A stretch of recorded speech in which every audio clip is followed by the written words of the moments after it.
direction, which is a point which been made in the first quarter. They got on the dead side, and he said, he referred to the fact that they need to look at the change of direction, which I suppose in the second quarter is a bit different, really, because they're kicking into the breeze. But the change of direction, the communication, well, it is important. You've got to have a lot of players around the ball talking to each other, giving them assistance because it's slippery, you get caught with the ball. And the protection, Rob, indeed. You need shepherds, don't you? Because it's hard to get it. It falls out of the hand. You're under pressure.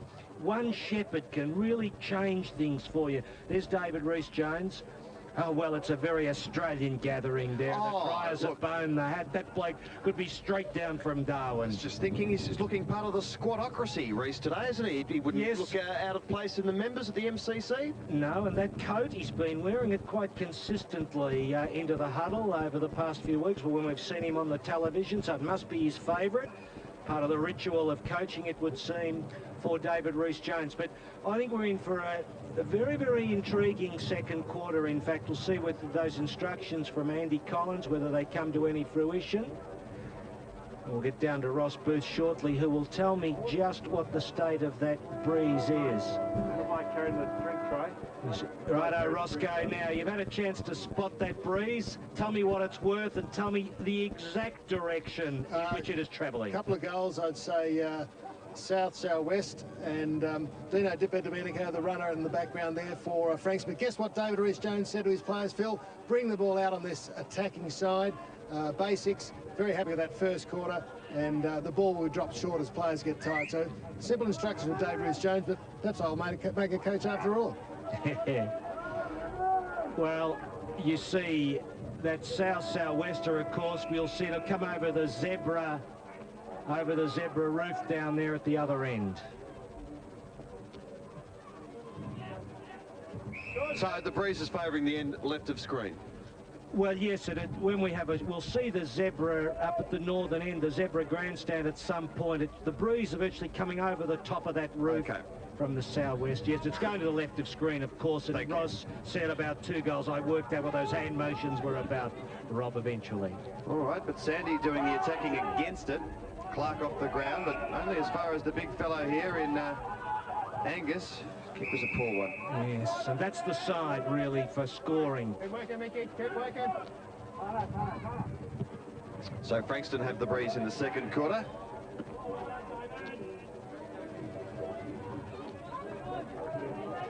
And Sullivan, oh, he does well there out of a tight corner. High kick, but he gives Ryan a chance. Stolen, though, here by David Grant, the ex-St Kilda star. Had a year with Melbourne, not so successful for him. And he's been a pretty good player for the Zebras this year, though, in the VFL. And Paul Deere, for Sandy fans, played in the reserves today, the Norm Smith medalist in the 91 grand final, AFL grand final. Needing a gallop. Being in a good paddock. But I reckon with a bit of match fitness under his belt, he'll be a difficult player to counter in the finals, Phil. You wouldn't know, Bowie. You wouldn't know. Well, I don't know. Well, Rob, but looking at him today, I think that he'd really have to work pretty hard over the next month to have an influence on the game, really. I think he was... Is that right? Well, you know, he's just far too heavy, I would have thought. So Cummings boots it forward, and a good mark here has been taken by the big fellow Angus. Conditions clearing a bit. The rain has eased. The wind, though, is still a problem here at Beach Road, but hopefully the rain will stay away. Clash of bodies there, Clark and Oakley, being one of the more interesting duels so far today. And the ball's been picked up here by Murray of Frankston, who just kicks it out to the scoreboard. Phil, if you'd be a bit unlucky lining up in the reserves against Sandringham, copying Paul Deere, wouldn't you? The Sandy reserves will be in the finals. Yes. Well, he's a player with plenty of experience. But look, let's call a spade a spade. He's well and truly out of condition, and this competition won't tolerate that when it comes to the crunch. Frater to Oakley, good gather. Thought about the hand pass, the man was covered. Kicks long into the breeze. Back goes Andy Goodwin. Bit of a fumble. The time. He's having his back rub at quarter time. Might be a bit sore. Oakley, good tackle by Clark. Gee, Andy Goodwin's copped someone's eye down there. I wonder why. What is it about that bloke that has people go into spasms of anger? He's a very nice bloke to talk to after Yes, the I match. know. I don't understand it, Roscoe. I'm just asking the question. Lees. I think we all know the answer. What's that rhetorical question, is it, Phil? You could say that, Roscoe.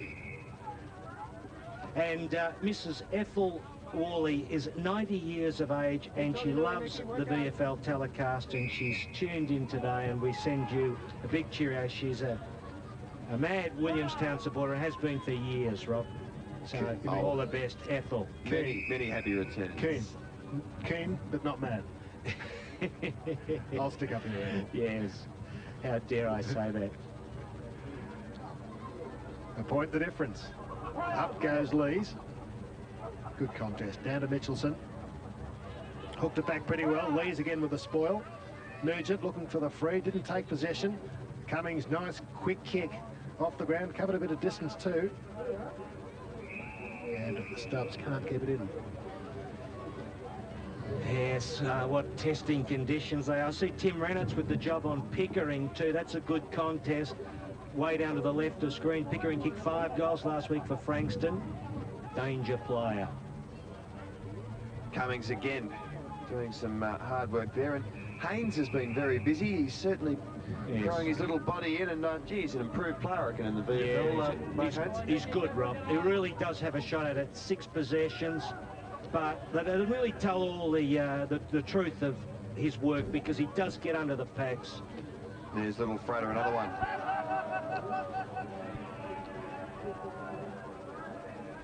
The ball still in dispute. Might work for Sandy here. Baxter looking to feed it off and then decides to do it himself.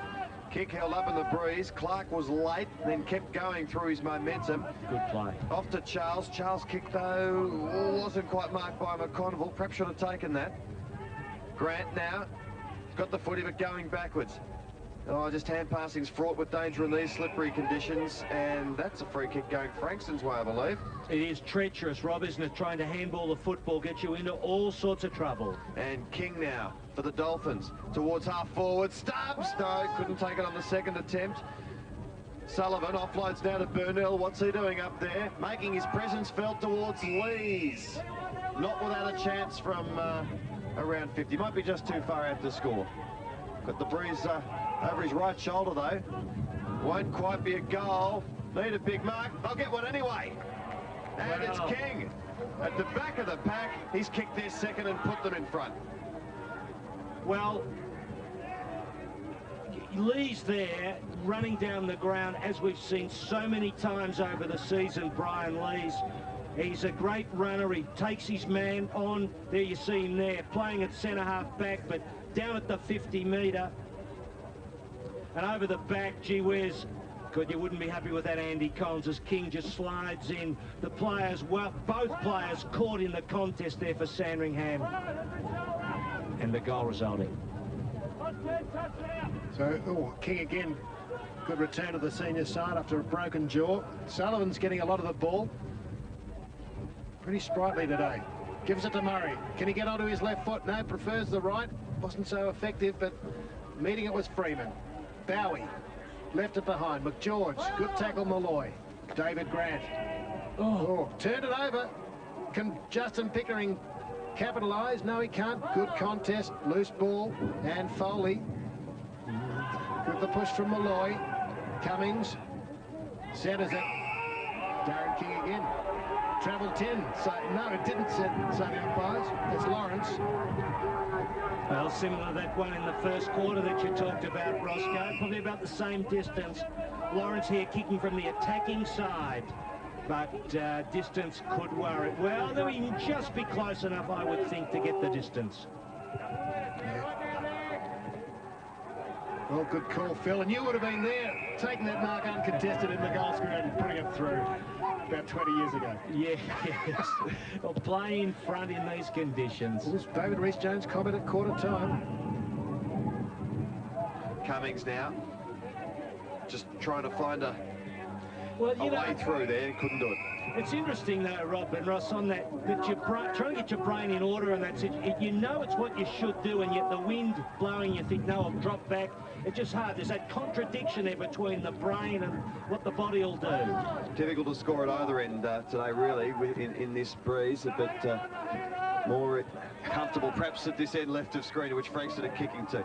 Malloy now looking to feed it off, couldn't do it. Baxter throws it back onto the boot. Earned a good mark.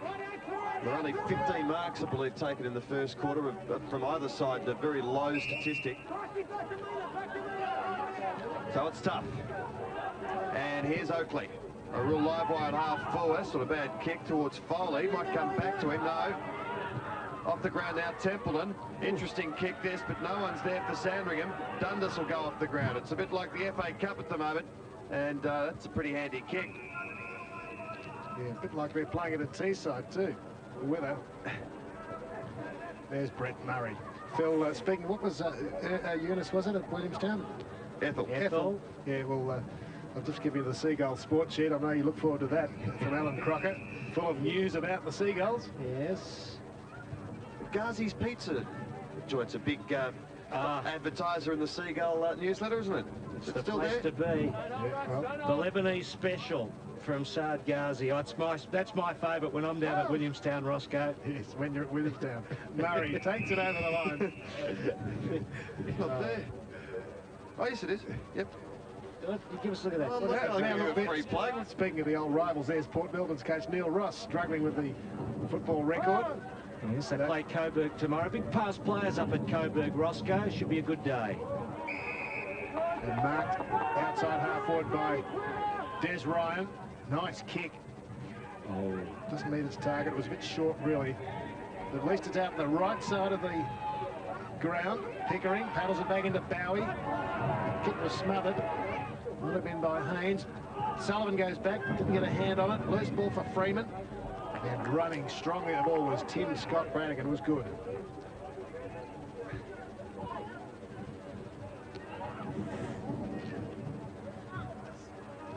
(1-5-2-5). One of the best fullbacks in the comp, along with Shane Bergman, David Banfield. Nick Murray looks for a big ruckman. There's Sandringham hanging on here and doing it okay. McGeorge now for the Zebras. Good kick out wide, and he's found that little live wire Shane Foley.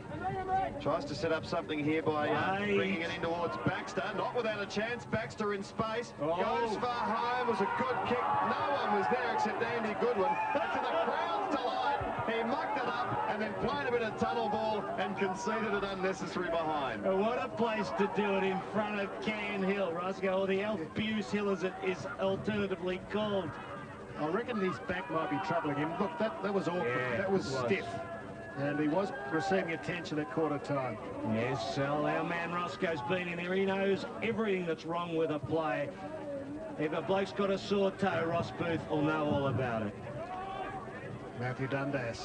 Ooh, long kick to the breeze. Not to the Frankston Dolphins' advantage. Running onto it was Des Ryan. Missed it. Oh, getting away was Templeton.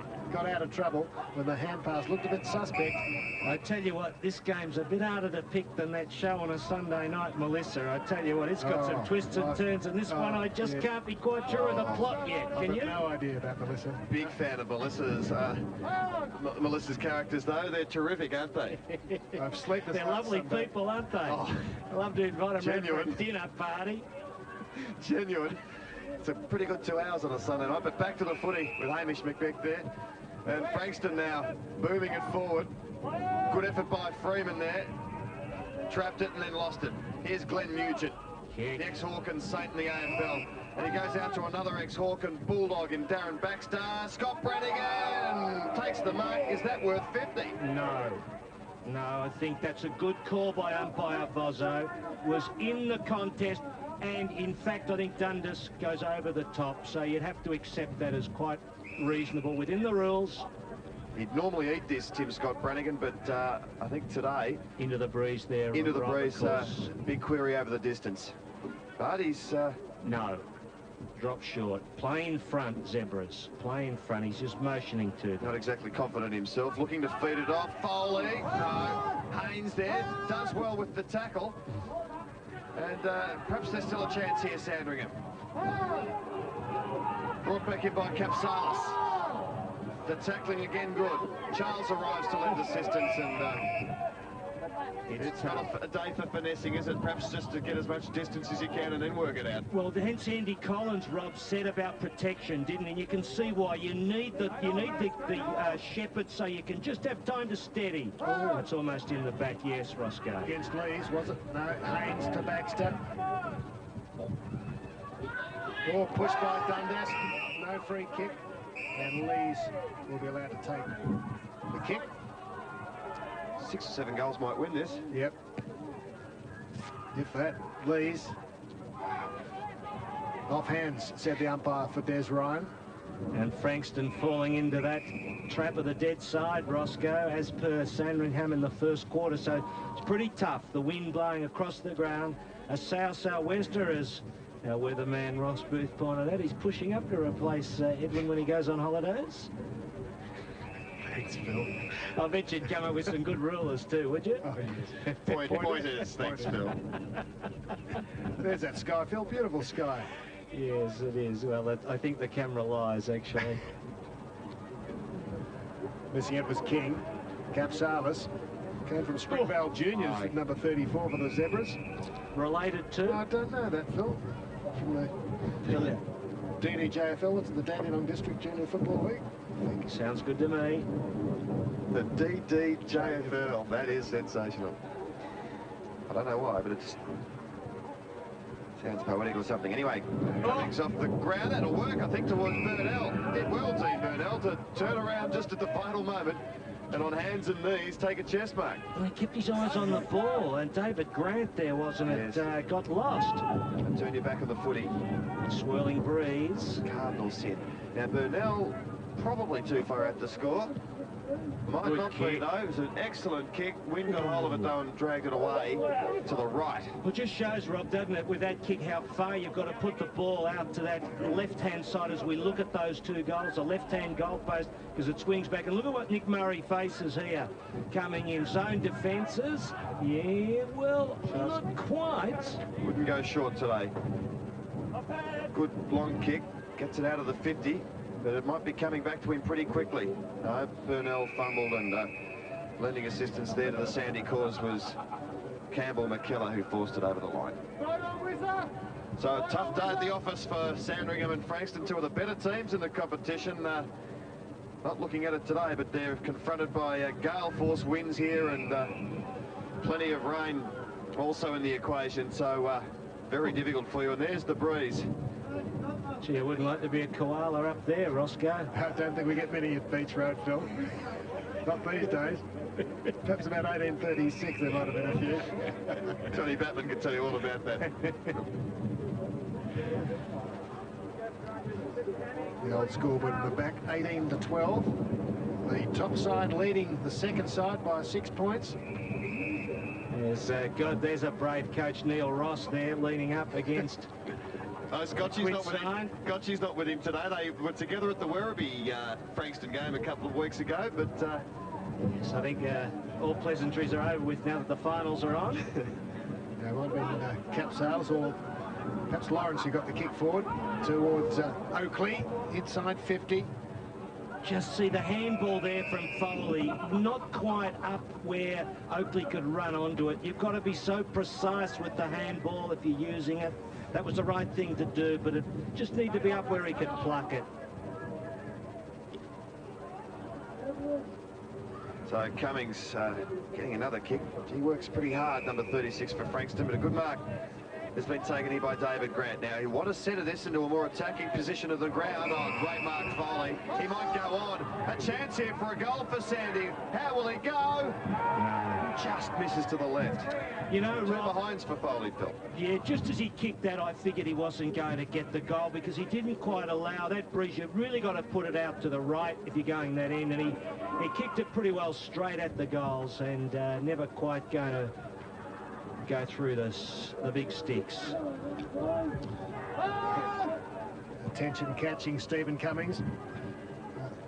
Not the least because he gets the ball a lot. Malloy, 2 kicks and they're inside 50, but in the wrong pocket, unfortunately. It might be out on the full. It is. Got to be careful with that coffee foot. We don't want any dints in that, Roscoe, before the man of the match actually gets to put his body in it. And that body will be revealed later today. And that's an excellent mark taken by Conville. Replacing Crow, the big boy. He's done a bad job, really. No, very handy player. Yes, Crow with a corky withdrew this morning, and Steve Amiott's missing with concussion. He'll be back next week. Kellaway injured himself in the reserve today. Clarkson's injured. Snooks, I saw him before the match. Yes, he's injured.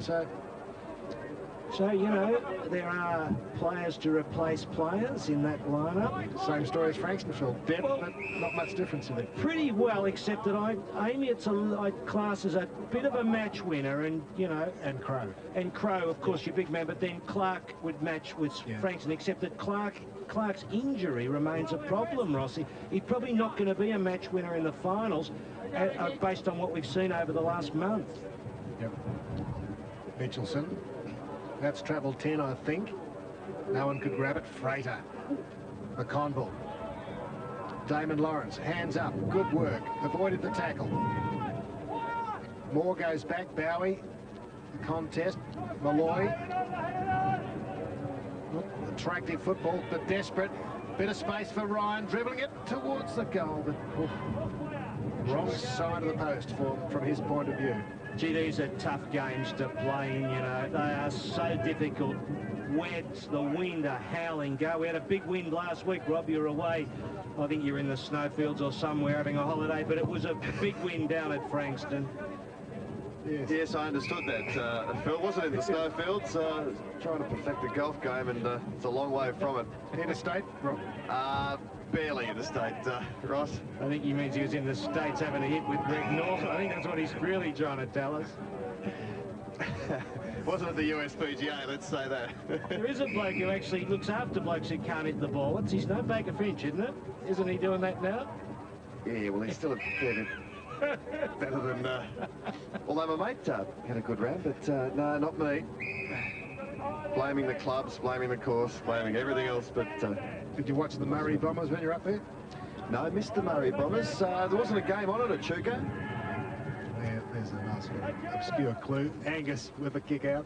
And speaking of country seat, Benella's going to join the Goulburn Valley League, leaving the ovens of Murray, Phil. Yes, I heard that somewhere around the chest. Might have been my father who told me that. Foley. Good kick. That's a good kick into the breeze. Couldn't capitalise it, the Zebras, and Murray showed a turn of speed.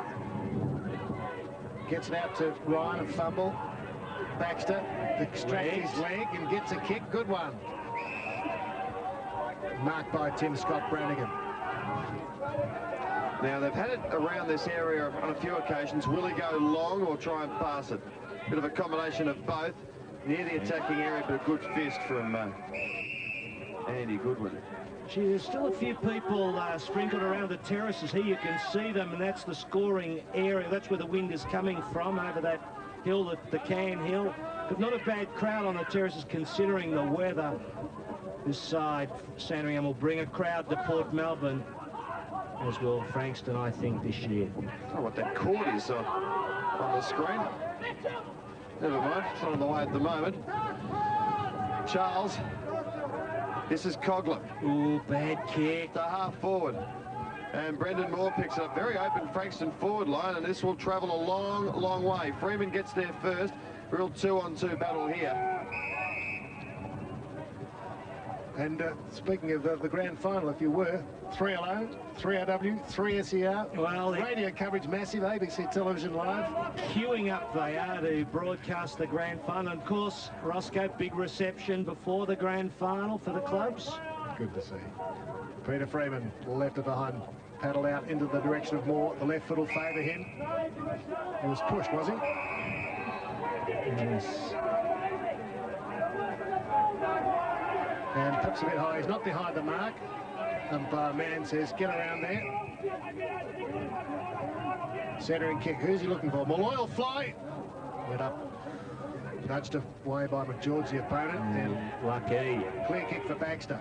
Goes for a bit of a trot and then kicks it up towards the wing, looking for Foley. Dundas got there first, and then Clark overran it. Sorting now a chance ball. Desperate stuff from Ashley Charles. I think he was caught high and might be getting a free kick for his efforts there. Well, that was a 50-50 or what you might call a hard ball get.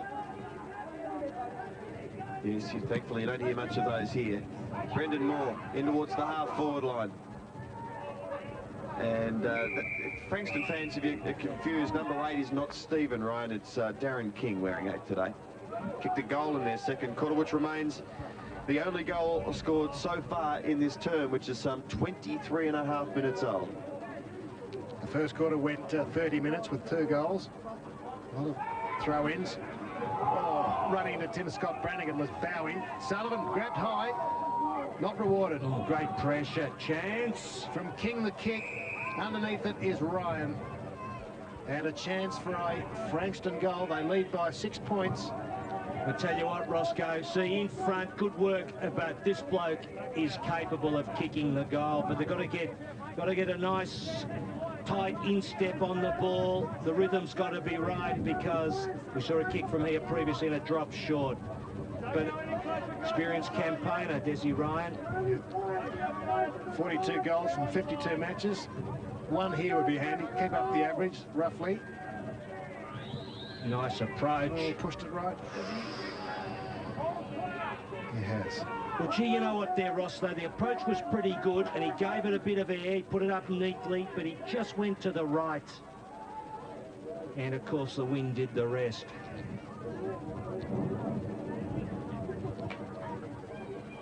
Oh, big Daniel Clark, the Frankston number 1 ruckman, injured, but playing in the seconds. Just walked past our box. Looking a bit chilly, he was. Still, he'd like to be out there, I'm sure. Burnell off the ground. Who's roving? Sullivan likes a goal. Chrissy Sullivan. Has he bent it back enough? No, misses to the left. Doing it by points at the moment, Frankston, but they're just edging clear. Just on that, Rob, we had a chat to David Rees-Jones after the game last week, and it was clear from what he said at the time that Clark is a little bit of a worry, the big fella, you know, he's really struggling to get over the injury. Heath Mead's a little bit of a worry, and Sean Mullane needing a bit of work, so pretty interesting, really. Templeton was on the right of picture. There he is, full forward, staring at a puddle in front of the coach's box. Not a day for forwards. The rain coming down. Lost ball. Nick Murray waiting for it. All the clubs, of course, Ross, need to get organised. We'll be having a reception at Crown Casino before the grand final on the 21st of September, starting at 12 o'clock. It's our big day. 94. Well, can they win it again in 97, 92, 94, Phil? Sandy Premiers. Yes, well, who'll ever forget 94, Roscoe? A withering last quarter of an hour. Steve Amiot kicking a pearler. Yep. What a game that was at Victoria Park. But this year, we're at Port. Interesting couple of minutes coming up. They've lost a foot in. They've got a new one. So it'll be lighter and easier to handle. And easier to kick. So it might favour Frankston going with the breeze here in the next, if they get a chance, as we've gone past 26.5 minutes. But if there's another 2 or 3 minutes, they might be able to sneak a handy break with the new footy. And again, it's still as tough as ever in there to get it. Yes, isn't it hard? It's just so difficult. Very good. Oh, Phil, yeah, sorry. Preston and Paran, a bit of a story in the Age today about possible merger. Now, Ross Booth, if you'd watched ABC television news last night, you would have had that information first, my friend. Well, what is the story, Rob? I missed it.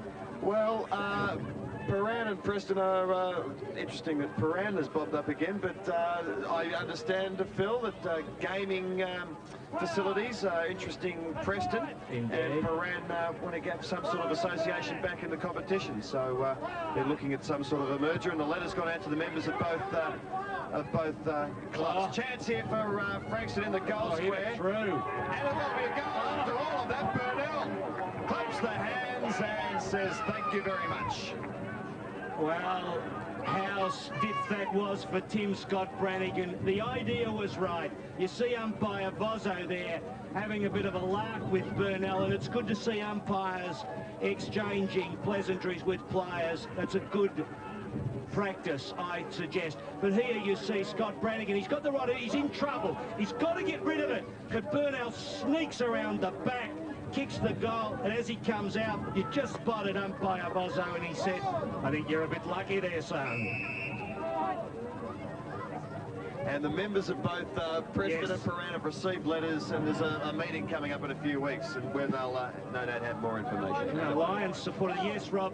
They played in the grand final in 1978, Paran and Preston, and it was a tough old game, and you'll see that on the ABC the day before the grand final when we do our retrospective. They went hammer and tongs, so it's good to see that just on 20 years later they're burying the hatchet. 14 not in each other's heads. And Frankston threatening to break this game apart if they can get another goal. Yes, well, that was a killer, that last one. They are so hard to get. Look at that. 4 goals to date, 3 of them with Frankston. Sandringham in trouble. Malloy out to Murray. Preferred foot, good centering kick. Standing his ground, Justin Pickering.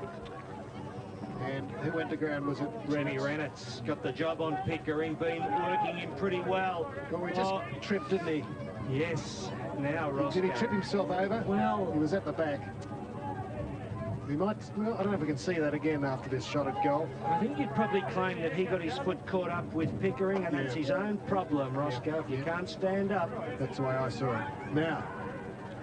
Good kick, Pickering. 2 goals in a minute, is it? Oh, yeah. What do you reckon, Phil? I reckon it's over the post. Ooh, right on the siren. Pickering thinking he's kicked it too. Oh, well, they had a great shot of it, a great angle on it from sitting in your lounge room chair. Here's the Rennett's trip. Oh, well, Pickering was behind him, but I'd have to check the rule book on that one, Roscoe. The players head off very lucky there, the Zebras, but we may see that, maybe have lost it. But look, nevertheless, good first half. Goals hard to come by. Sandringham, you see them going into the dugout there or into the change room. Only 2 points they scored in that second quarter. Frankston with 2 goals, both of them in close off the back of the pack. Andy Collins would suggest they should never have got theirs. 2 goals to Frankston in that. 2 goals, 6 in fact. A lot of those were rushed points though. So there you see the goals. Burnell, Freeman and King. Only 1 to Oakley. Rob, I think it is going to be very, very difficult as David Rees-Jones goes up the race. For Sandringham, they'll need a very big third quarter in a low-scoring, tight, tough old game here at the Beach Road. But they'll be coming with the breeze in the third quarter. They have the job in front of them as they trail by 15 points at half-time. We might have a spell and hand you back to Beverly O'Connor before returning to the second half in about a quarter of an hour. We'll be back then. Thanks, Rob. And stay with us during this half-time break because we have the VFL's leading goal kicker, Shane Smith, with us in just a moment. Let's update AFL scores for you from around the grounds this afternoon. Carlton and Sydney. Murphy's booted 2, Pearce 2. Sydney remains goalless with just 6 behinds for 6 points. North and Hawthorn. Allison's booted 2, Archer 1. And Longmar's just booted his first goal for North. And Hawthorn, Chick, Platten, Kapler and Langford 1 each. The Bulldogs are still well ahead of West Coast. It must be the knowledge that they're playing for the last time at the Whitten Oval. Smith has booted 2, Darcy, Cook, Kolniuk and Grant 1 each. Banfield and Wooden 1 each for the West Coast. To the running of the first 4 races from Caulfield today, and race 1 is the Trenton Handicap. That was over 2,000 metres. King ahead it around the inside, a length and a half to Alien Fella. Change of fortune around Starbinder and Unsolved. Makes his run now. Peels out 3 wide to start his charge at the 600 metres. Mellow Chateau the leader. A length and a half Cornwall King. Iteram still there. The rail third from Alien Fella. Unsolved is level with it on the outside from Starbinder and Change of Fortune last. They've bunched 5 lengths, covered them. Mellow Chateau is tackled by Iteram. Hasn't let it go as it got to within a half a length of the leader coming around the turn. Unsolved rushes up to third now, and then Change of Fortune getting through the field. Unsolved and Iteram in the centre go to the lead from Mellow Chateau. Starbinder held up. Change of Fortune coming. Unsolved got to the lead now from Iteram with 150 to go. Then Change of Fortune and Starbinder, who are racing very tight together. Unsolved shot nicely clear though near the line. Starbinder, Change of Fortune, but Unsolved wins it. Unsolved a half length on the line. Either Starbinder or Change of Fortune for the minor end of the prize. And so there we see Unsolved from 5, Starbinder, Change of Fortune in third position. Trim was the unplaced favourite at 5-2. Here's race 2. Dawn and then Impulsive on the outside. Fairway Lass getting up on the fence is only within 2.5 of the leader now. Then Magic Turn, Century Affair, and Steal a Deal is last, but he's starting to take off on her. At the 600, Mia Moxie, 3/4 Lord of Mio. Spectrum hasn't had much luck, trapped out. One Fairway Lass has got up on the inside. Impulsive and Steal a Deal are coming 4 and 5 wide. They're whipping up towards the leaders quickly now, and then Damascus Dawn and Magic Turn. Century Affair shuffled out to last. About 5 across the track. Mia Moxie, Lord of Mio turn in front. Steal a Deal ran wide. Getting through Fairway Lass, had a bit of a bump, but she's starting to stoke up after them. Magic Turn, the widest runner with Impulsive. Lord of Mio hit the lead over Mia Moxie. Fairway Lass answering the whip. Magic Turn out wide. It's Lord of Mio in front with 50 to go. Magic Turn on the outside. Magic Turn grabbed them in 1.5 a length. The Lord of Mio. Fairway Lass is close up third. Then... So a very strong finish by Magic Turn from 1 Lord of Mio, Fairway Lass. Steal a Deal and Spectrum, the equal favourites, starting off both unplaced. Let's take a look at race 3. The outside, Knowledge has got up inside at the 5th now.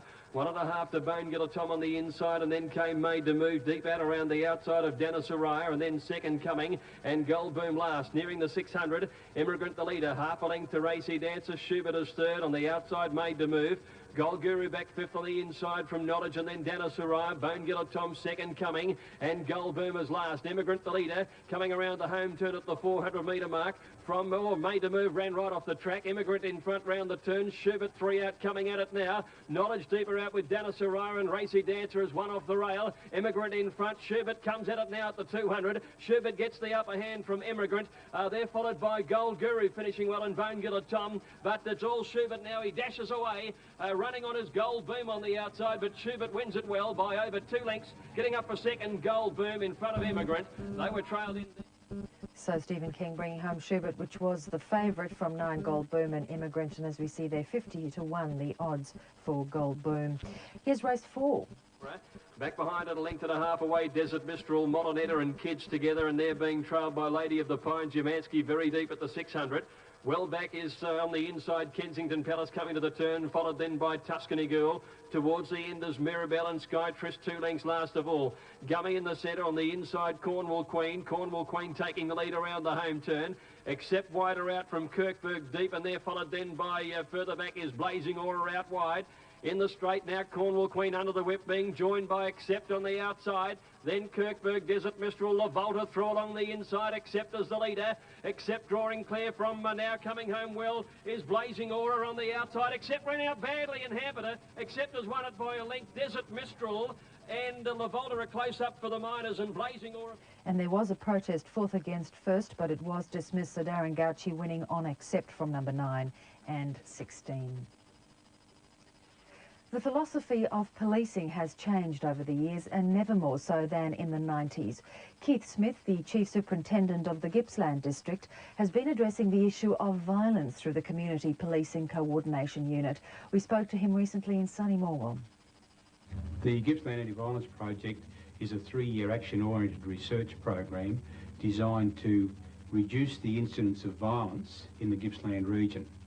It is being funded by the Victorian Law Enforcement Drug Fund, auspiced by VicSafe, and what we've done at the moment is we've employed a consultant, which is Monash University, and we are now developing reference groups in local towns throughout the region to focus on different key result areas. We have 3 key result areas we're targeting on. We're targeting family violence, alcohol in public places, and youth and education. In relation to the anti-violence project, an illustration is the key result area we've established in Bairnsdale. Just by selected community representatives coming together, they've identified an issue in Bairnsdale near licensed premises where the taxi ranks were located in side streets and not in welded areas, and so they're recommending that the taxi ranks be moved into welded areas, and they believe that will reduce the incidence of violence around those licensed premises. In relation to the family violence, police in Moe and with the wider community have developed a card which lists service providers, and when the police attend a family incident or a family violence incident, they can then refer people in relation to that family violence to counsellors and service providers who are best able to assist them in overcoming the issues involved with which initiated the family violence. Traditionally, police have acted virtually as a sole agent, but in this day and age, the police acknowledge that that crime is not only a police problem, it's a community issue, and if we involve the community know their communities as well or better than the police, and if we can enter that partnership with them to develop strategies to overcome those local issues, we believe it's probably a better way to go. The Melbourne Phoenix and the Adelaide Thunderbirds netball teams played for the Commonwealth Bank Trophy last night in the grand final, which was held at the Glass House. Here are some of the highlights. Southby, Venison, and McMahon. Difference is one. Just turns it over again. Was it a step or a three? Stepping. Yeah. A lot of noise. It was difficult to hear. Sometimes it's very hard when you've got a Score line. Delaney. Again, she's well out. What a top score to be with only 2 in it. There was some nasty-looking signs early as Purser crashes heavily out of court. Looks okay. Once again, Stephen, that passage down court. Alex Hodges timing. Purser and Delaney with an equal load. Oh, and Venison did not like the attention from Sarah Sutton. Howie over the top for Bryant. Makes use of a height over Harvey. Anyway, there's no doubt that Melbourne Phoenix have won it, and we'll say by 10. So a great win there for the Melbourne Phoenix. The final scores, Phoenix 58 to the Thunderbirds 48. Half-time scores in the 3 AFL matches underway. Let's take a quick look. Carlton and Sydney, 4 goals for 28. Sydney still goalless, which is quite extraordinary. North Melbourne, 5 goals, 10-40 to Hawthorn, 4 goals for 28. And the Western Bulldogs, 6-8-44 to West Coast's 2 goals, 5-17. The leading VFL goal kicker is the up-and-coming young Springvale forward Shane Smith, with 86 goals, just 1 ahead of Jack Aziz. He's also considered a key player in Springvale's finals campaign, which will begin in earnest after this week's round. Shane, it's a great pleasure to have you in the studio this afternoon. It's nice to be here. Thanks for coming in. Now, you are a totally different player this year. You've just been sensational. What's been the difference? I think it's a lot to do with playing at Springvale. You were at Sandy last year, of course. Yes, I was. And playing under Brad Gotch and just the whole environment of the club. It's a family sort of club, which I seem to fit in well down there. Going okay. Is it a nurturing sort of environment, a lot of encouragement for the younger players coming through? Yeah, it's terrific club. I mean, I didn't know anything about it till I got down there, and soon found out what sort of club it is, and it's helped me. How did you feel when you got the call? I mean, a premiership side giving you a call saying, come on down. Like, I was really surprised, you know, because they'd won the last 2 premierships, and they didn't have a full forward, which was great for me, and to walk in and play full forward in a side like that, I mean, I'm just very lucky. It's terrific too, because I mean, for a full forward, it's very dependent on how the rest of the side is going, because you can be standing up there and the ball never comes down to you, and that can be a problem for you in terms of showing your true potential. Well, that's right. At Springvale, we've got a lot of good on-ballers, Damien Carroll, Dennis Knight. Those type of players make it a lot easier. Now, you're 86 goals, 1 ahead of Jack Aziz, but you've got the finals campaign starting. You've got at least 3 games ahead of you. Do you feel confident you can get to that 100 mark? Well, I think I can. I mean, I've averaged 5 a game, so I think I can, but I'm focusing on the premiership first off. and then hopefully I'll kick 100. Yeah, we haven't seen a player kick 100 goals in the VFL now since about 1990. Why do you think that hasn't been? Has it just been tougher to get up forward there, or? I'm not too sure. You haven't been playing? Long. Forgot you were just a baby. Well, I've only been playing for 2 years in the VFL, so you know, I'm not too sure what happened previously. But I know this year it's been a terrific competition of playing.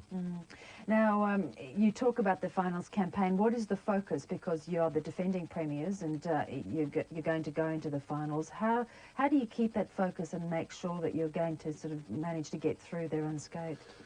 Well, I mean, we're confident, but we're not overly confident because we know Sandringham have got a good side this year and we know Frankston are a good side as well. So I think they're the main two dangers for us. And as I said, we're confident. We're not overly confident about it, and hopefully we can win 3 in a row. That's what we're aiming for.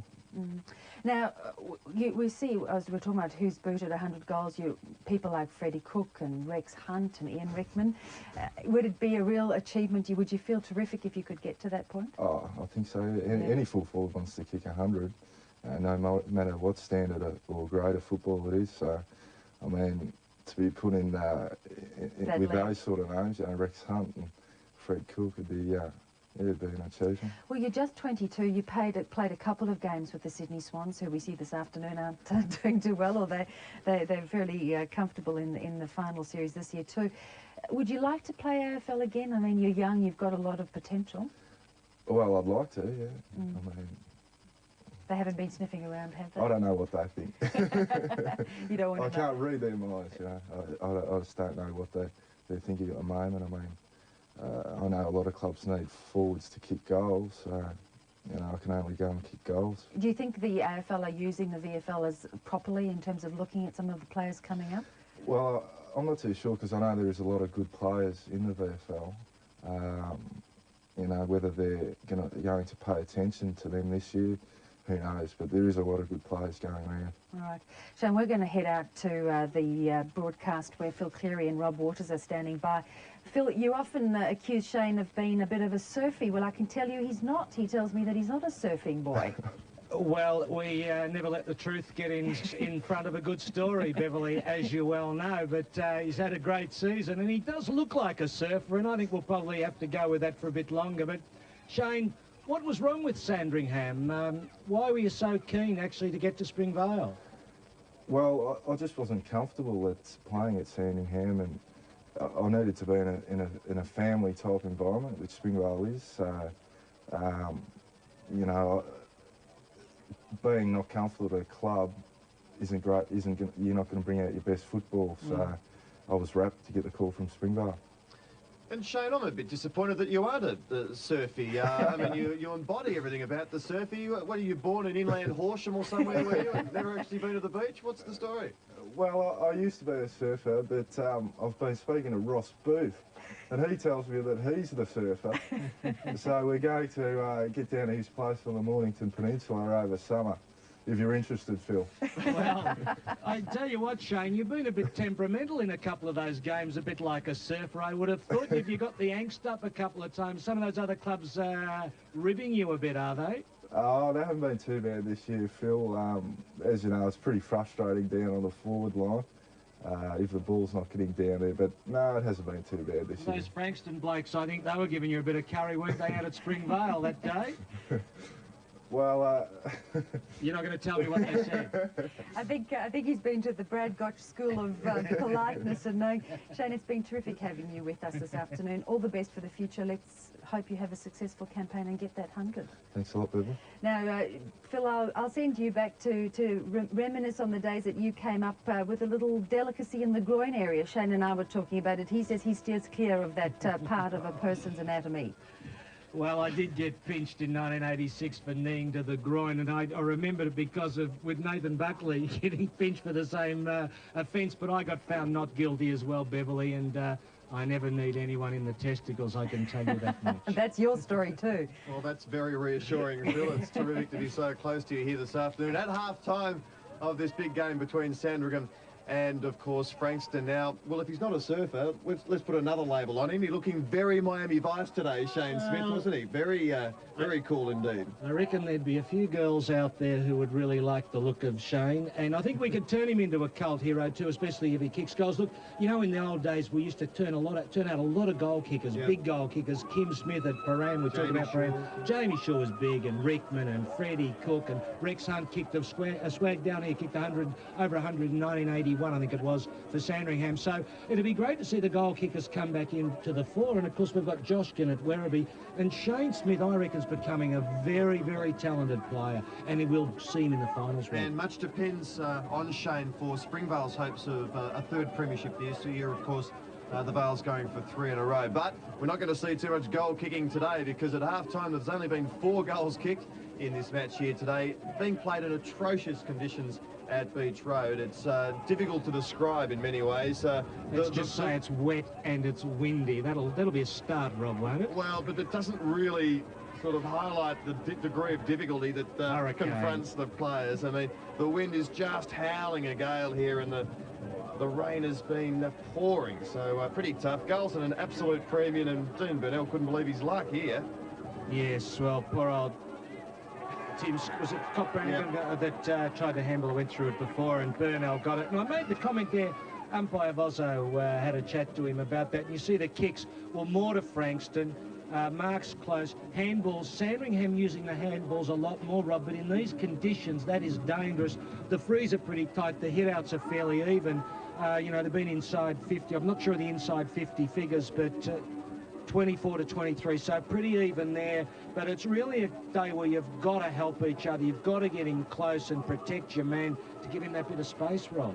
Well, it's pretty tough to gauge what impact, if any, this game will have on both teams' finals aspirations. I suppose confidence will be lifted with a win, but I think in many ways at the end of the day, you'll sort of forget about the result and get on with it next week. Well, indeed. Look, if I was one of the coaches today and I got out with a win, I'd be happy in a psychological sense, but in terms of matchups, it's pretty hard to predict, Rob. It's a day for defenders. You could have a bloke, a backman, could come out here today, he could stifle the opponent, and then it could be turned around on a dry day. So it's a really hard one to gauge, except that it's pretty even. And our man Ross Booth, I'm sure he's been down and found out some of the secrets that are around at half-time, Roscoe. Well, I can tell you that both sides have clean bills of health, no injury. And the Dolphins have been performing, Phil. They're down to 5. It's such a cold day, and I think that's entertained the crowd at half-time. They can't believe that the Dolphins would come out such a freezing cold day. Spoke to John Clarkson, chairman of selectors, and he said that was Sandringham's intention to bring it up this attacking side in the first quarter, but they didn't execute the instructions very well, and they're looking to improve in this quarter. And I think it's going to rain again soon, Phil, so I better get back there soon. Well, I was going to ask Ross, Rob, whether he's actually gone and told the Frankston, the Sandringham Brains Trust exactly where to kick the ball, although it seems they already knew. 15 points the difference at half-time. There's Stubbs and Cummings, and Cummings has been very good. Had his hands pretty close to a seat in the car, I think, at the end of the day. He's been one of their better players, but it's been a good year. Has been a good year for Cummings. Played in the state team, of course. 15 points the difference, but for Sandringham fans, they're going with the breeze in the third quarter, so it's now or never for the Zebras in a sense. Perhaps if they lead by a couple of goals at three-quarter time, it might not be enough. So they've got to get a move on in this third quarter. Sandy in second place on the ladder, Frankston first. And we'll see more of these teams in the finals. Both coached by former AFL stars, Frankston by David Rhys-Jones, and the Zebras by former Hawthorn Premiership player Andy Collins. Touched, so McConville won't be paid the mark, but it comes to Frater. Little short kicking towards Sortner. Didn't get there on the bounce, but he might get a second go. Oakley bearing down. They all bowled over, and Clark concedes a behind. Well, that was like a stampede, wasn't it, there? But Andy Goodwin, he laid him there. He just kept the ball in a one little huddle as he threw the body around, and they're able to clear it. There's that man, Oakley. he played one of the great games this year, Oakley. When we were here earlier in the year, I forget who that was against. Was that against Springvale when they defeated Springvale pretty comfortably? Might have been. And Burnell now in the centre after the kick from Cummings. Coghlan, though, only went 10 metres, and now Frankston threatening a forward move, but it's been prevented here by McGeorge. Bangs it up towards half forward. Clark in the best position here. Thrown on the boot by Tim Scott Brannigan. The kick was smothered. Ashley Charles with the little pirouette. And he gets it near the boundary line, the backman's best friend. Phil, I didn't know you were a vegan. No meat or dairy products, eating fish at lunch. From the Sandringham Football Club, and Tim George Catering. Gee, that was nice. Yes, they certainly look after us, don't they? Yeah, every club does. Remiss of me not to mention that every club does. You're dead right, Roscoe. Yes, they all do look after us. It's a very much a family affair. Absolutely. In the VFL. There's that wind. And Phil, you were telling me pre-match the club which you thought had the best afternoon tea for us. Could you care to name that? No, I value my safety and my health too much. I've got to get down to Port Melbourne for the finals, and Ross Booth always baits the Port Melbourne ladies. That's right. They're hunting me at the moment. Always have. Lee's up high to Burnell. In the centre square. Off the ground by Malloy was clever. Bowie, good chase. Inside 50. Sullivan, I think he's had a pretty good game. He looks really fired up. Over the ball, Bowie comes out, trying to barge through as Murray couldn't get past Tregear. And the square up for the Zebras is that Terry Wallace, the Bulldogs, going well today. He's talking at a business lunch next Friday. Contact the club if you're interested to hear Terry Wallace. Former Camberwell player, Terry Wallace, played in the VFAG. Haven't we produced some players and coaches over the journey? So Cummings off to Moore. Moore will try and square it. Looking for Freeman. Awkward one this for the defenders. Tapped out in the direction of another Frankston player, Pickering. They're going away. Great goal to Pickering. And that is so valuable against this breeze. Well, Rob, and again a mistake by Sandringham there. You'll see it here. Just let's spot the Sandringham player. Lawrence, I think. Or was it... It might have been Angus who flicked it, wasn't it? Angus flicked it to Pickering, and Pickering said, thank you very much, and snuck it through. That's a 20-point lead now. Very big in the conditions. Massive, Roscoe. There's Ryan Frater. Clark went early. Standing his ground was Mooney. Flicks it out in the direction of Oakley. Mitch is having trouble getting blown about on top of the van. Good centering kick by Oakley. The breeze really gets it, and it's marked by Moore. Yeah, so the handball there not hitting the mark and putting Oakley under pressure. Ooh, worrying kick this for Malloy from Moore, but he was good enough to get it to Cummings. Heads out towards this defensive wing. Ryan to Burnell. Plenty of time. Ryan gets it back. Tough for everyone today. Ryan towards half forward. Ball drops in towards Freeman. Round on the left with Frankston getting firmly on top. One out battle here. Will Sullivan get there? No. Coghlan did pretty well to see it through for a behind. Gee, I don't know. I think Mitch has got concussion up there, hadn't he, Roscoe?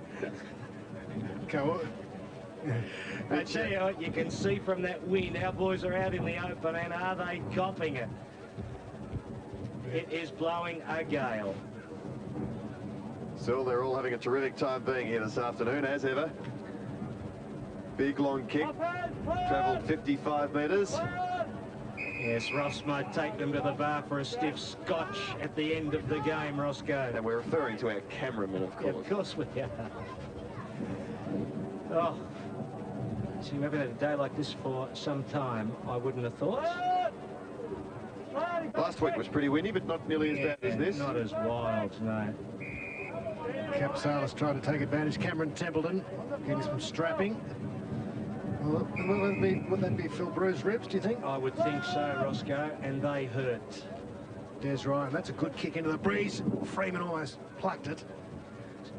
Overstepping at Malloy. Murray nowhere to go. Malloy gets it back again. Won't squirt out. Foley tried to crash through. McKellar. Well, The ball hasn't moved in 10 seconds, and now a bounce. You know what I reckon's a good sign too, Rob? You asked me at half-time about the gauging anything out of the game. But Frankston are playing well in close, you know, and that's encouraging for them. They'll come away, you know, presuming they go on with it, thinking that they can handle the pressure. And they've got players that are nice and tough at the ball.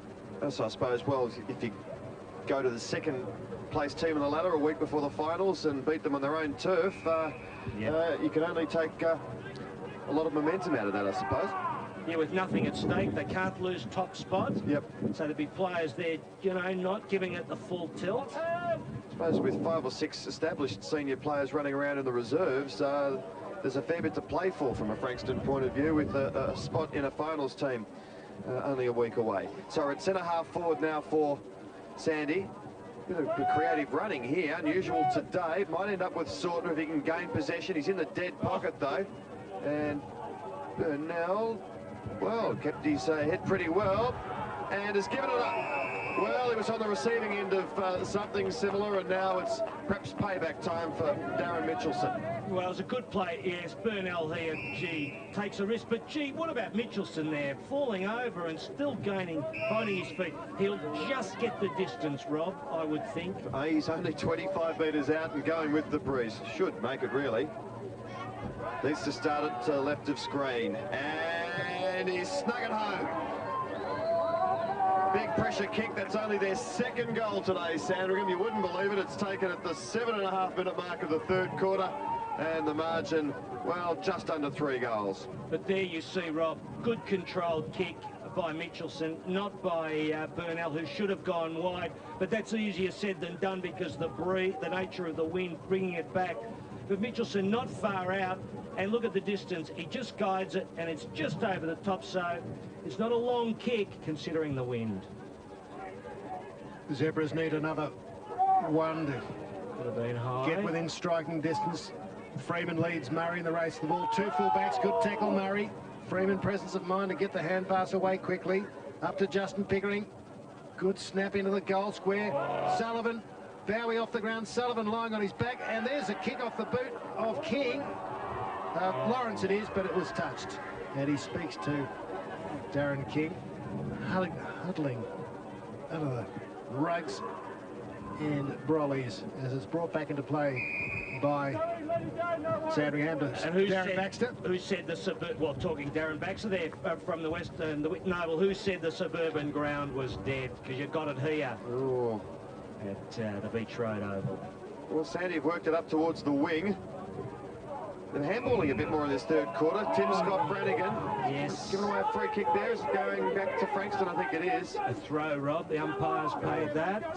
I suppose it was there, but in these conditions, gee, it's tough for the players. Still the rules there, please. Well, the kick just goes up and then almost goes back to him. Bowie's got it, though. Cummings lost it. Peeling for the free kick. Not on offer. Gets another chance. Murray over the top to the running Steve Cummings. He'll be hard to contain here. Needs to square it. Tries to do exactly that. McKellar dropped what he should have taken, but they're all difficult today. Des Ryan, thread of the needle to Cummings. Another kick round the corner. Might work all right. Oh, Malloy dropped to centre. Here's Bowie. Snap on the left.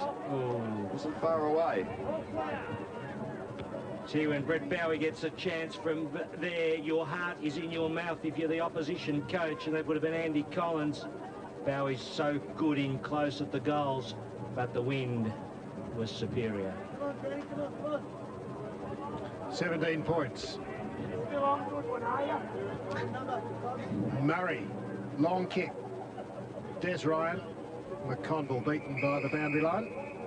David Grant started the bench on the third quarter on the bench.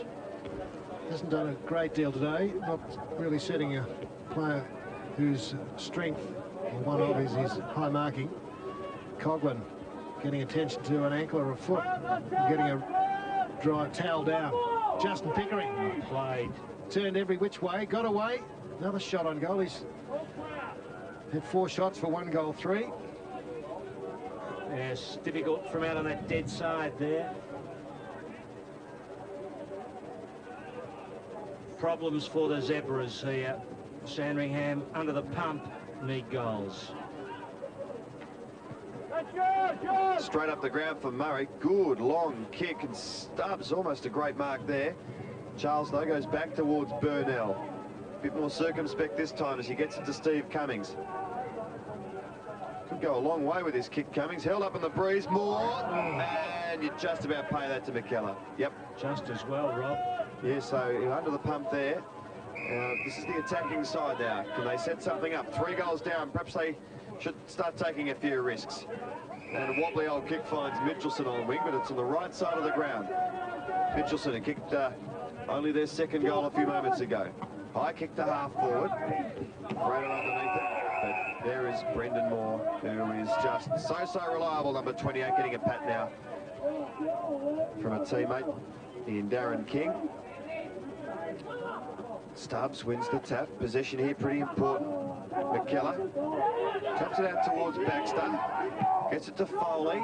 Might gain 20 or so metres with the kick, but Lees and Burnell are back there for Frankston, and they should clear.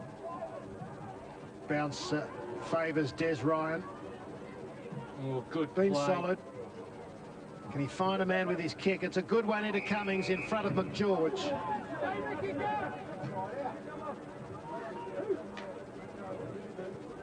Now, kicks from about 35 to 40 metres into the stiff breeze. It's an 18-point lead to the Dolphins. Cummings aiming to increase that. Good kick, but pulled away by the breeze. See Freeman cut across the Sandringham player there to provide a bit more space for his teammate that ended up with Cummings. Well, the game could be over if Frankston had kick straight. They've had 19 scoring shots to 10, and that's gone out in the full. Second poor kick by Lawrence. He had a shot for goal, which wasn't too effective, but conditions very difficult. So Brett Murray now in short. Moore on his non-preferred side creeps it in for a behind, so they're just edging clear, but all these scoring behinds are very valuable now for Frankston, and the margins are 20 points, but perhaps the more pertinent statistic is that they're doubling their score, which is always a good indication later in the game. Is that Coughlin still receiving attention? The zebra bench and the doctor. Stubbs leaping high as if it were a dry day. Not much value in that. Gets out the hand pass, which is all right, and fights Allen again. Misses with his right foot. Scott Brannigan, spoilt by Nugent, who chases up Burnell, who kicks towards the boundary line. Charles there, just subtly gains about 10 metres and puts it over the line. Well, it's rugged here. What must it be like out at the Whitten Oval? Oh, what about that would be special, wouldn't it? What about tomorrow, Phil? Williams down at Point Gillibrand against North Ballarat. Oh, dear. It's like this. About 1 goal apiece. Chris Sullivan trying to charge through. Yes, the Whitten Oval. Off comes Capsalis. He's talking to the doctor. Coughlin puts his sock back on. Rennett's are sitting in between them. You know, I reckon Sandringham have got a lot of touch players, Roscoe. I don't know whether you agree with me on that. And I reckon today is not in any way suitable to the Sandringham side. I think Frankston can handle it a little better, as the scores indicate. Yeah, I agree with you. Well, can Rennett's come back on? Is he okay for McConville? I didn't notice him with an injury, but McConville got a bit of blood, was it? Did you say? Yeah, McConville has. Have they got a fit man to come back? Oh, things must be rugged there. Yeah, Tim Rannitz. He's okay. Timmy Rannett's been around, of course. Premierships, best on grounds at Windy Hill in 88-89. He lives locally now, Phil. Attracted into Sandringham. Yes. Yes, settled down here. Terrific fellow, very, very good player. Went to Carlton, drafted by Carlton in 1990. He and Adrian Bassett played quite a few games there over a couple of seasons.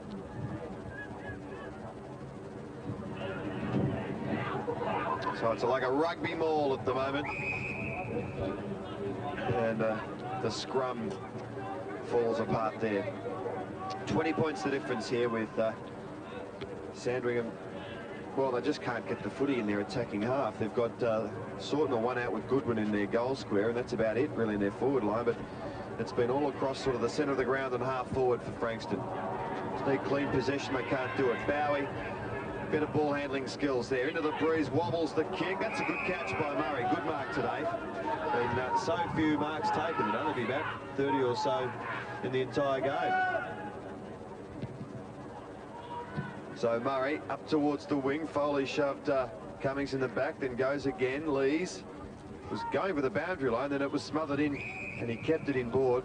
And he'll be more than satisfied with that. And straight to the another blood rule there, and straight to the dead side. And Andy Collins must wonder there, you know, at half back, in these circumstances, you know, you'd want to try to change direction, hand the ball, chip the ball so you could get a run down the attacking side. And no, just kicking to the dead side. And Angus now, who's been around a long time in Zebraland. He's off with the blood rule, and Murray just being interchanged for Hopgood.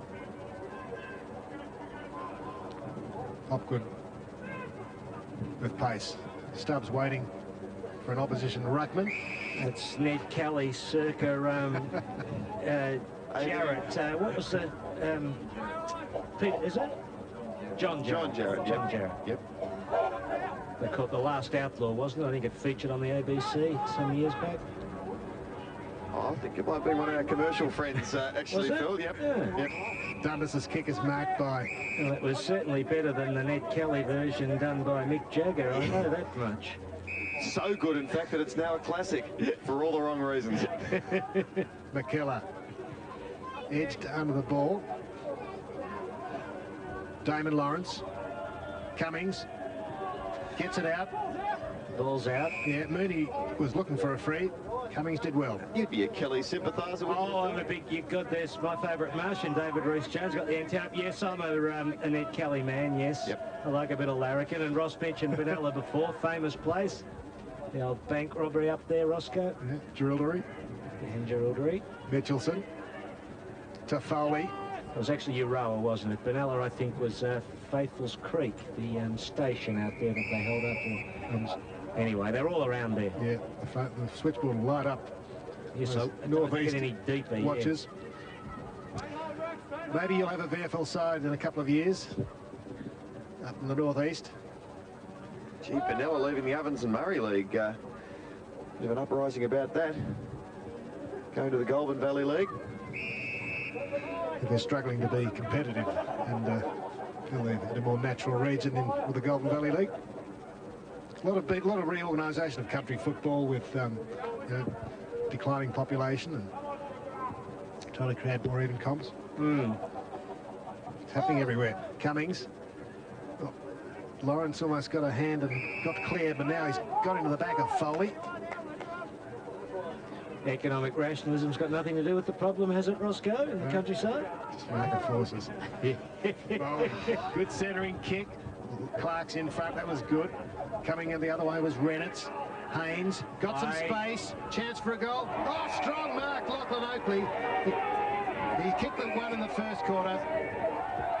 Good player, this fella. Been, you know, in a nice little duel with Damien Clark. It's a day for Backman, but on a couple of occasions we've seen him go at the ball. You can see he's got a bit of class.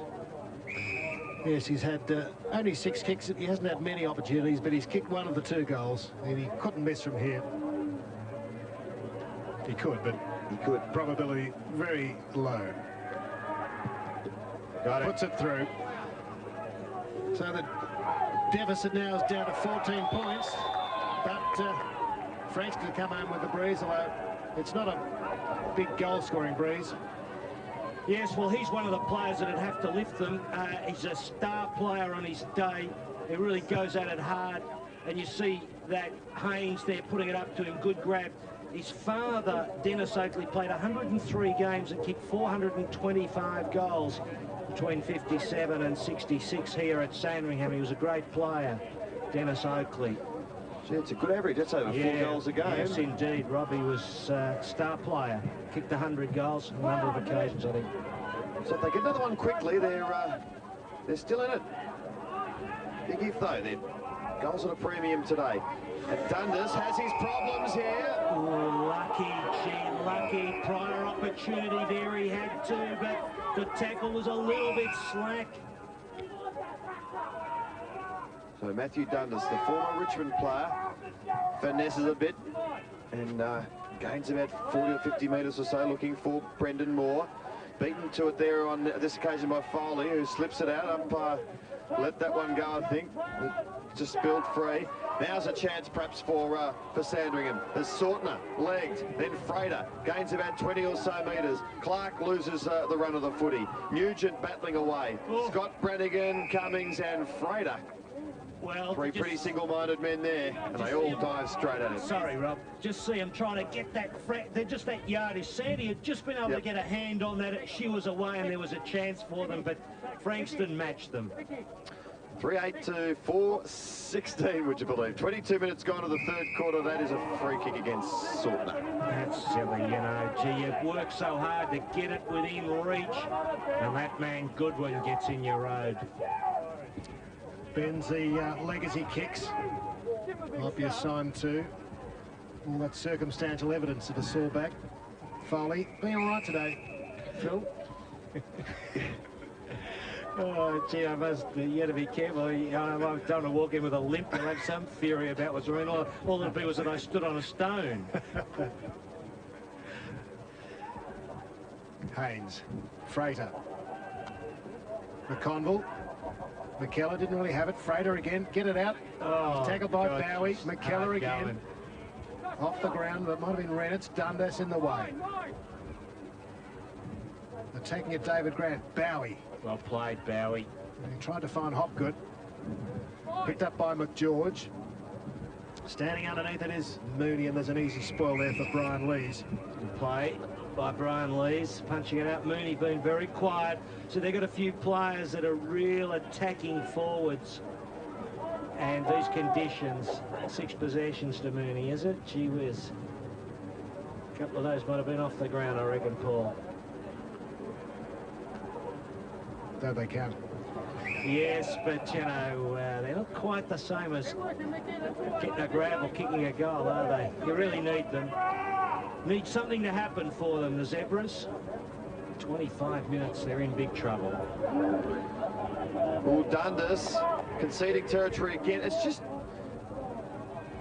the odd ball handling error, I reckon, for Sandringham. Frater there had picked it up.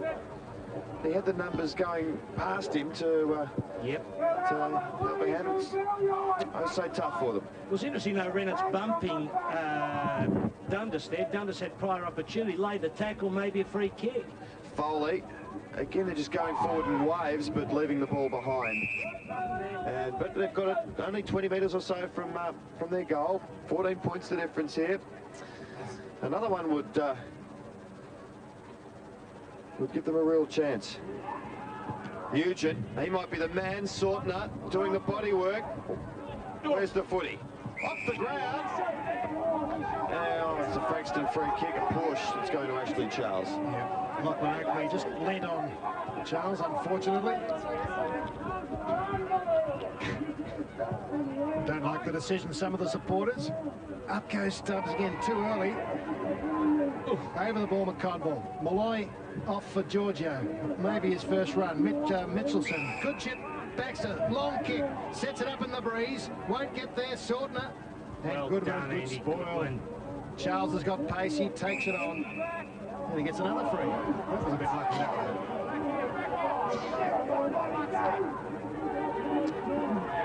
Good effort for a half-back today. 11 kicks. So Sandy peppering away. Oh, Scott Brannigan off to Haynes. Go yourself, Haynes. Don't try and hand pass it today.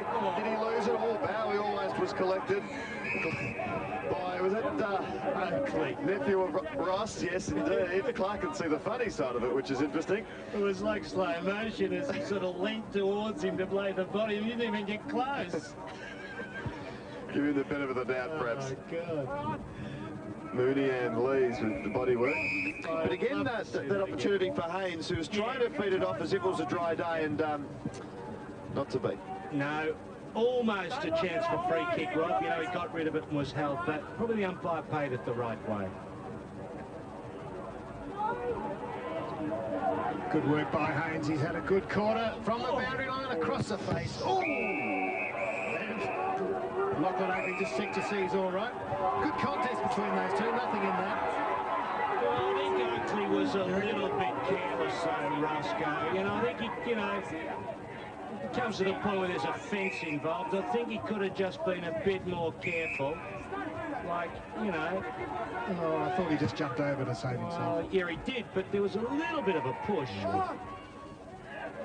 We agreeing in the taking the opposite stances usually, Phil. Burnell, clearing kick. And you just got it, you know, these fences are a different story. I mean, bumping a bloke into another player's one thing, but into a fence, I mean, not that it was much in it, it was just a little bit of a push. But let's face it, the fence here is a trifle close, isn't it, to the boundary line?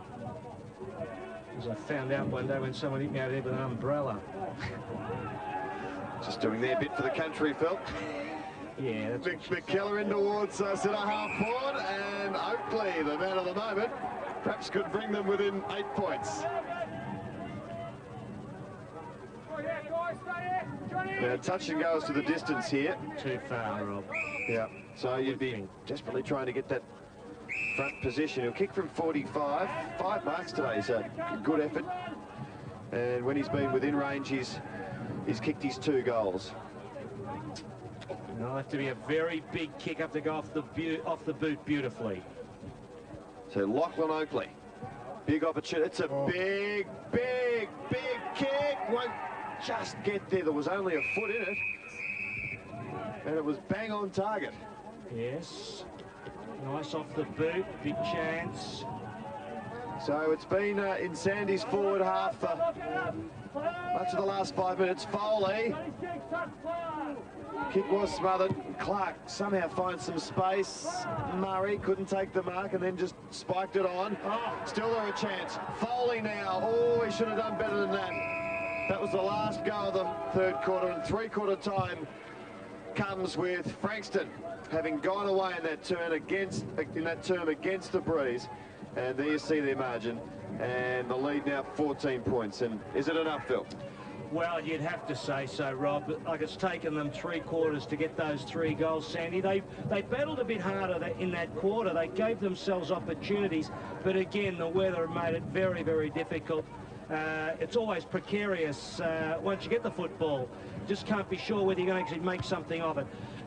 Sandringham got their problems. Frankston, quite impressive today in very difficult conditions. They've looked after their men. They've been tight and they've been hard at the ball. I think that's a good sign for David Rees-Jones. You see the score there, only 14 points in it, but you'd reckon Frankston would go on. But maybe Sandringham will find something, Rob, as we look at the goal kickers. Oakley, not a day for him. Mitchelson won all singles there to Frankston.